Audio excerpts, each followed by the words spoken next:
வணக்கம் நண்பர்களே, நான் ராகவேந்திர ஆரா. இது ஆரா அப்டேட்ஸ். முன்னாள் முதலமைச்சர், தற்போதைய எதிர்க்கட்சி தலைவர், அதிமுகவின் பொதுச் செயலாளர் எடப்பாடி பழனிசாமியுடைய எடப்பாடி சட்டமன்ற தொகுதி இப்போது மீண்டும் கவனம் பெற்றிருக்கிறது. அதாவது இன்றைக்கு ஏப்ரல் 19ஆம் தேதி தமிழக வெற்றி கழக தலைவர் விஜய் ஒரு அறிவிப்பை வெளியிட்டிருக்கிறார். அதாவது 234 சட்டமன்ற தொகுதியிலையும் தமிழக வெற்றி கழகம் அதனுடைய பல்வேறு அமைப்புகள், வெவ்வேறு கட்சிகளை சேர்ந்தவர்களை தங்கள் விசில் சின்னத்தில் நிற்க வைத்து 234 சட்டமன்ற தொகுதிகளிலும் வேட்பாளர்களை நிறுத்த முயற்சி செய்தார். ஆனால் எடப்பாடி தொகுதியில் மட்டும் தமிழக வெற்றி கழகத்தின் வேட்பாளர் அருண்குமார் வேட்புமனு தாக்கல் செய்வதில் வேண்டுமென்றே செய்த சிக்கல்களால் அவருடைய வேட்புமனு நிராகரிக்கப்பட்டது. அதனால் எடப்பாடி சட்டமன்ற தொகுதியில் விஜய் கட்சி போட்டியிட முடியவில்லை என்ற ஒரு நிலை இருந்தது. இதுவே விஜய் மீது பல விமர்சனங்களை சமூக தளங்களில் எழுப்புவதற்கும் ஒரு காரணமாக அமைந்தது. விஜய் எடப்பாடியோட ஒரு டீல் போட்டார் அப்படின்ற மாதிரிலாம் பேச ஆரம்பிச்சிட்டாங்க. இந்த நிலையில் தான் இன்றைக்கு ஏப்ரல் 19ஆம் தேதி விஜய் வெளியிட்டிருக்கிற ஒரு அறிவிப்பில் எடப்பாடி சட்டமன்ற தொகுதியில் ஏற்கனவே சுயேட்சை வேட்பாளராக இப்போது போட்டியிடுகிற திரு பிரேம்குமார் டிவி சின்னத்தில் அவர் போட்டியிடுறாரு. அவர் ஏற்கனவே நம்ம கட்சியோட நிர்வாகியாக இருந்தவர் தான். அவரை இந்த சட்டமன்ற தேர்தலில் நாம் ஆதரிப்பதாக முடிவு செய்திருக்கிறோம். அதனால் தமிழக வெற்றி கழக நிர்வாகிகள் சுயேட்சை வேட்பாளர் பிரேம்குமார் அவர்களையே நம்முடைய வேட்பாளராக நினைத்து தேர்தல் வேலைகளையும் அவருக்கு ஆதரவையும் அளிக்குமாறு கேட்டுக்கொள்கிறேன் அப்படின்ட்டு விஜய் இன்னைக்கு அறிவிச்சிருக்கிறாரு. இதற்கு பல்வேறு முக்கியமான சம்பவங்களுடைய பின்னணியும் இதற்கு காரணமாக அமைந்திருக்கிறது. என்னன்னு கேட்டிங்கன்னா, எடப்பாடி பழனிசாமி முதலமைச்சர் வேட்பாளராக அதிமுக கூட்டணிய சார்பிலே நிறுத்தப்பட்டிருக்கிறார். அவருடைய சொந்த தொகுதி ஏற்கனவே 2021ஆம் ஆண்டு சட்டமன்ற தேர்தலில் கிட்டத்தட்ட 94,000 வாக்கு வித்தியாசத்தில் வெற்றி பெற்றவர் தான் எடப்பாடி பழனிசாமி. அதனால் அவருக்கு மிகப்பெரிய அங்கே வசதியான ஒரு அரசியல் ரீதியான ஒரு உறுதியான ஒரு சூழல் தான் இருக்கிறார். ஆனாலும் இந்த சட்டமன்ற தேர்தலில் தனக்கு எதிராக பல்வேறு வலைப்பின்னல்கள் இருப்பதால் அவரும் சில ராஜதந்திரம் என்று சொல்லக்கூடிய முயற்சிகளில் ஈடுபட்டார். அந்த வகையில் தான் தமிழக வெற்றி கழக வேட்பாளர் எடப்பாடி பழனிசாமியால் அவருடைய சட்டமன்ற தொகுதியான எடப்பாடியில் இருக்கிற அதிமுக காரர்களாலேயே சில மாதங்களுக்கு முன்பு தமிழக வெற்றி கழகத்துக்கு அனுப்பப்பட்டார். அந்த அருண்குமார் என்பவர் மிக சமீபத்தில் தான் தமிழக வெற்றி கழகத்தில் போய் செங்கோட்டையன் மூலமாக சேர்ந்திருக்கிறார். செங்கோட்டையனிடம் எனக்கு 100 கோடி ரூபாய் சொத்து இருக்கிறது, நான் 10 கோடி ரூபாய் 15 கோடி ரூபாய் செலவு பண்ண என்னால் முடியும் என்று சொல்லி எனக்கு எடப்பாடி சீட்டு கொடுங்கள் என்று செங்கோட்டையனிடம் அவரே வேண்டுகோள் வைத்திருக்கிறார். செங்கோட்டையனும் இப்படிப்பட்ட ஆளத்தாங்க தேடிக்கிட்டு இருந்தேன் என்று சொல்லி அவரும் புசி ஆனந்திடம் அனுப்பி வைத்திருக்கிறார். புசி ஆனந்தையும் அந்த அருண்குமார் சென்று சந்தித்து சில விஷயங்களை அவருக்கும் செய்து கொடுத்து எடப்பாடி தொகுதியின் வேட்பாளராக ஆக்கப்பட்டு விட்டார். இது அத்தனையும் விஜய்க்கு தெரியவே தெரியாது. இப்படிப்பட்ட நிலையில்தான் வேட்புமனு ஸ்க்ரூட்னிங் என்று சொல்லக்கூடிய பரிசீலனையின் போது அந்த தமிழக வெற்றி கழக வேட்பாளரோடு அதிமுகவுடைய வழக்கறிஞர்கள் 5-6 பேர் புடைசூழ அவர் வருகிறார். அப்போ லோக்கலில் இருக்கிறவங்கலாம், என்ன நீங்களாம் அதிமுக வழக்கறிஞராச்சே, எப்படி இவர் கூட வர்றீங்க என்று கேட்டபோது அப்போது நம்முட்டு சிரித்திருக்கிறார்கள். அதன் பிறகுதான் விஷயம் வெளியே வந்திருக்கிறது. ஒவ்வொரு வேட்புமனுவுக்கும் 10 பேர் அந்த சட்டமன்ற தொகுதியை சேர்ந்தவர்கள் முழுமையான அவருடைய ஆவணங்களோடு முன்மொழிய வேண்டும்.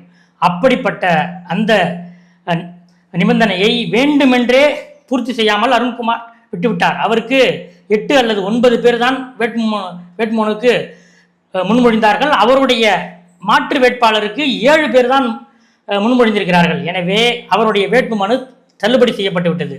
தமிழக வெற்றி கழகம் எடப்பாடி சட்டமன்ற தொகுதியில் நிற்கக்கூடாது என்பதற்காக எடப்பாடி பழனிசாமியுடைய அங்கே அதிமுக நிர்வாகிகளே இந்த ஏற்பாட்டை செய்து முடித்திருக்கிறார்கள். அதனால்தான் அவர் அந்த சட்டமன்ற தொகுதியில் போட்டியிட முடியவில்லை. விஜய் கட்சி எடப்பாடியில் போட்டி இல்லை என்ற ஒரு நிலை உருவானது.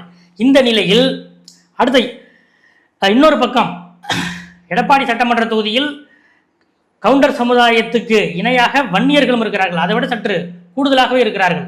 இப்படிப்பட்ட நிலையில் டாக்டர் ராமதாஸ், சசிகலா அம்மையார் இவர்களுடைய கூட்டணி சார்பில் வேட்பாளர் அங்கே நிறுத்தப்படுவார்கள் என எதிர்பார்க்கப்பட்டது. இப்போதைய சேலம் மாவட்டத்து பாமக எம்எல்ஏவான அருள் எடப்பாடி பழனிசாமியோடு நல்ல தொடர்பில் இருக்கிறார். அவர் வந்து திமுக அமைச்சர் நேரு கூடவும் ஒரு நல்ல நட்பில் இருக்கிறார். அதே போல அதிமுக பொதுச் செயலாளர் எடப்பாடி பழனிசாமி கூடவும் ஒரு நல்ல நட்பில் இருக்கிறார் என்று லோக்கலில் சொல்கிறார்கள். இப்படிப்பட்ட நிலையில் டாக்டர் ராமதாஸ் டாக்டர் ராமதாஸுடைய அறிதல் இல்லாமலேயே அவருடைய மூத்த மகள் காந்தியிடம் சொல்லி எடப்பாடி சட்டமன்ற தொகுதியில் நாம் போட்டியிட வேண்டும் என்று சில ஏற்பாடுகளை சிலர் செய்கிறார்கள். அதற்கு அருள் வந்து என்ன அங்கே போய் நம்ம நின்றுக்கிட்டு எப்படி இருந்தாலும் எடப்பாடி ஜெயிக்க போறாரு என்ற ரீதியில் அவர் சில அடிப்படையிலேயே மாறுபட்ட கருத்தை முன்வைத்ததாக சொல்கிறார்கள். இந்த நிலையில் தான் வேட்புமனு தாக்கல் செய்வதற்கு கடைசி நாள் வரை பாட்டாளி மக்கள் கட்சி டாக்டர் ராமதாஸ் தரப்பிலிருந்து எடப்பாடி சட்டமன்ற தொகுதிக்கு வேட்பாளர் யாரும் இல்லை. இப்படிப்பட்ட இந்த நிலையில் தான் கடந்த 2021 சசிகலாவை ஆதரித்த காரணத்துக்காக அதிமுகவிலிருந்து நீக்கப்பட்ட எடப்பாடி சுரேஷ், அதாவது சேலம் மாவட்ட மீனவரணி அதிமுகவுடைய மீனவரணி செயலாளராக இருந்த எடப்பாடி சுரேஷை முதல் நாள் வேட்புமனு தாக்கலுக்கு கடைசி நாளுக்கு முதல் நாள் வேட்பாளராக முடிவு செய்கிறார் சசிகலா. அவர் அடுத்த நாள் வேட்புமனு தாக்கல் முடிகிற கடைசி மணி நேரத்தில் போய் 11th ஹவர் அப்படின்னு சொல்லுவாங்களா, அந்த 11th ஹவரில் இவர் போய் வேட்புமனு தாக்கல் செய்கிறார். அந்த எடப்பாடி சுரேஷுக்காக நேற்று ஏப்ரல் 19ஆம் தேதி சசிகலா எடப்பாடி தொகுதியிலே நேற்று பிரச்சாரத்துக்கு வந்தார். அதாவது எடப்பாடி, ஜலகண்டாபுரம் மற்றும் கொங்கணாபுரம் 3 முனைகளில் 3 பாயிண்ட்டுகளில் நேற்று எடப்பாடி பழனிசாமிக்கு எதிராக சசிகலா பிரச்சாரம் மேற்கொண்டார். நான் வந்து முதலமைச்சர் பதவியை இந்த கொங்கு மண்ணுக்கு விட்டு கொடுத்தேன், நான் கொடுத்துட்டு போனேன், ஆனால் அவர் பதிலுக்கு எனக்கு என்ன செய்தார் என்று எடப்பாடி மண்ணிலேயே எடப்பாடி பழனிசாமிக்கு எதிராக கேள்வி கேட்டார். அது மட்டுமல்ல, நேற்று காலை செங்கோட்டையனுக்கு எதிராக மிக கடுமையான விமர்சனங்களை எடப்பாடி பழனிசாமி முன்வைத்தார். அவர் துரோகி என்பதுதான் சாதாரண வார்த்தை, அதற்கு மேலே உன்னோட ரகசியம் எல்லாம் கிட்ட இருக்கு, வெளியே விட்டா நாரி போயிடும், கேவலப்பட்டுருவ என்ற அவன் இவன் என்றெல்லாம் நேற்று எடப்பாடி பழனிசாமி பேசினார். இந்த நிலையில் தான் செங்கோட்டையனே துரோகி என்றால் நீ யார் என்று எடப்பாடி பழனிசாமியை நோக்கி சசிகலா நேற்று கேள்வி எழுப்பியிருக்கிறார். இதில் முக்கியமான விஷயம் என்னவென்றால், எடப்பாடி சட்டமன்ற தொகுதியில் சசிகலாவுக்கு நேற்று கூடிய கூட்டம் சற்று கவனம் ஈர்த்திருக்கிறது என்று சொல்கிறார்கள். அதாவது எடப்பாடி மற்றும் ஜலகண்டாபுரம் ஆகிய 2 பாயிண்ட்டுகளிலும் 5000க்கும் மேற்பட்டவர்கள் கூடினார்கள் என்றும், கொங்கணாபுரத்திலே ஒரு 2100 பேர் கூடினார்கள் என்றும் அவர்களுடைய ஆதரவாளர்கள் சொல்கிறார்கள். இப்படிப்பட்ட இந்த நிலையில்தான் விஜய் இன்றைக்கு இந்த அறிவிப்பை விடுவதற்கு இன்னொரு முக்கிய காரணம் என்னன்னா, விஜய் கட்சிக்கு எந்த வேட்பாளரும் இல்லை என்ற நிலையில் சசிகலா தரப்பு வேட்பாளர் எடப்பாடி சுரேஷிடம் தமிழக வெற்றி கழகத்தின் ஒன்றிய செயலாளர்கள், நிர்வாகிகள், அந்த எடப்பாடி தொகுதியைச் சார்ந்த அவர்களெல்லாம், தமிழக வெற்றி கழகத்தின் நிர்வாகிகள் எல்லாம் சசிகலா வேட்பாளர் எடப்பாடி சுரேஷோடு அவரை சந்தித்து நாங்களே உங்களுக்கு ஆதரவு தர்றோம், நீங்கள் வந்து ஒரு நல்ல மனிதராக இருக்கீங்க, இந்த மாவட்டத்தில் இந்த சட்டமன்ற தொகுதியில் அதாவது நாங்கள் திமுகவை ஆதரிக்க முடியாது, அதிமுகவையும் ஆதரிக்க முடியாது, அதனால் நாங்கள் உங்களுக்கு ஆதரவு தர்றோம் என்று அவரிடம் நட்பு ரீதியாக தனிப்பட்ட முறையில் உரையாடி வந்திருக்கிறார்கள். இந்த நிலையில்தான் இன்று விஜய் திடீரென நாம் வந்து அந்த டிவி சின்னத்திலே போட்டியிடுகிற சுயேட்சை வேட்பாளரை தமிழக வெற்றி கழக வேட்பாளராக அவரை பாவித்து அவருக்கு வாக்களியுங்கள் என்று விஜய் இன்று அறிவித்திருக்கிறார். இதில் இன்னொரு முக்கியமான விஷயம், எடப்பாடி சட்டமன்ற தொகுதியின் திமுக வேட்பாளர் யார் என்ற எதிர்பார்ப்பு எப்போதுமே ஒவ்வொரு தேர்தலையும் இருக்கும். அதாவது எடப்பாடி பழனிசாமி முதல்வரான பிறகு அவர் முதல்வர் வேட்பாளரை எதிர்த்து யார் திமுக வேட்பாளர் என்ற கேள்வி இயல்பாக எழும். அப்படிப்பட்ட நிலையில் ஜலகண்டாபுரம் யூனியன் தலைவராக இருந்த திமுகவை சேர்ந்த காசி என்பவரை வேட்பாளராக அறிவித்தது திராவிட முன்னேற்ற கழகம்.